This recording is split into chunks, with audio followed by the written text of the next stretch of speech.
नमस्कार दोस्तों, स्वागत है आप सभी का हमारे YouTube चैनल ज्ञान कुंजी ऑफिशियल पर।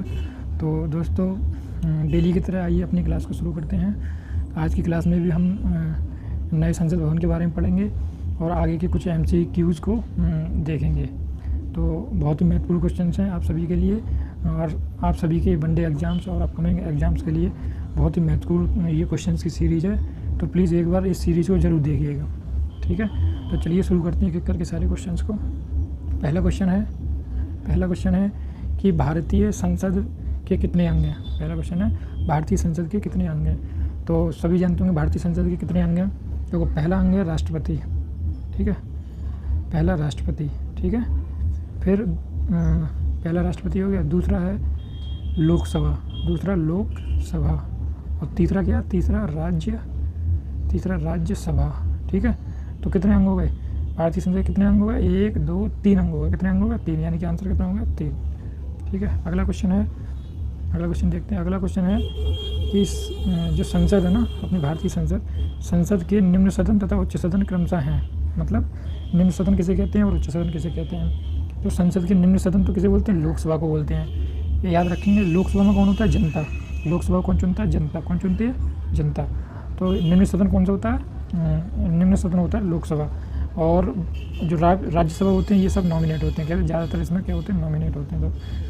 तो उच्च सदन कौन सा हो गया? उच्च सदन हो गया राज्यसभा। उच्च सदन कौन सा हो गया? राज्यसभा। नेक्स्ट अगला क्वेश्चन देखते हैं। अगला क्वेश्चन है कि भारतीय संविधान के जो अपना भारतीय संविधान है इसके किस अनुच्छेद में ये कहा गया है कि जो संघ का मतलब होता है राज्य, ठीक है। कॉन्स्टिट्यूशन में संघ का मतलब हमेशा क्या होता है? राज्य, ठीक है। कि जो संघ के लिए एक सदन होगी, ठीक है। ये सदन नहीं है, संसद है, ठीक है। ये मिस्टेक हो गया, यहाँ कर लेंगे संसद, ठीक है।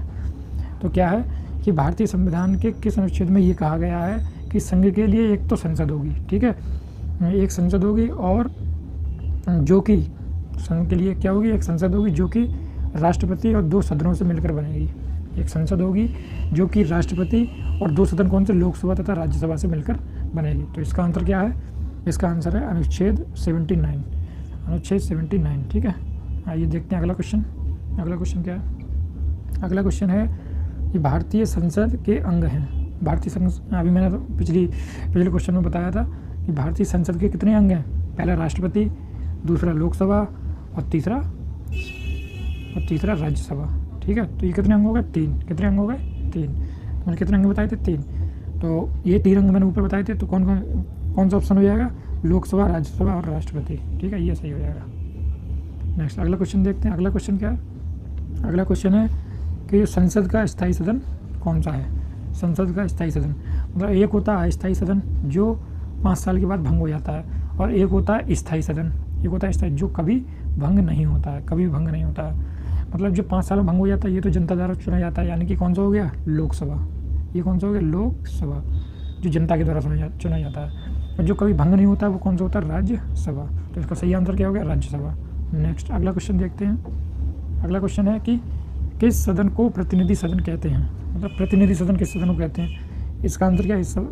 लोकसभा को। किस सदन को कहते हैं प्रतिनिधि सदन? लोकसभा को। नेक्स्ट अगला क्वेश्चन क्या है?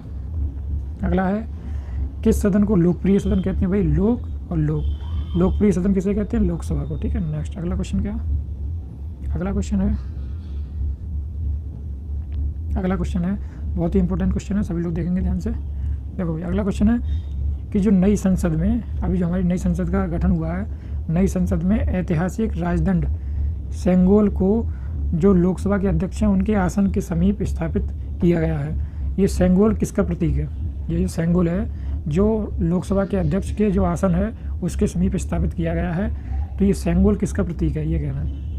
देखो आपको सीधा आंसर बताता हूँ। सेंगोल है सत्ता हस्तांतरण। किसका? सेंगोल प्रतीक है सत्ता हस्तांतरण। किसका? सत्ता हस्तांतरण। मतलब जब किसी दूसरी सत्ता से जब किसी पहली मतलब ऐसे समझ सकते हैं, जब किसी एक सत्ता से दूसरी सत्ता को सत्ता हस्तांतरण किया जाता है, मतलब सत्ता दी जाती है, तो उसको सत्ता हस्तांतरण बोलते हैं। अच्छा, इसके बारे में पढ़ते हैं, इतिहास के बारे में। इसका क्या इतिहास है?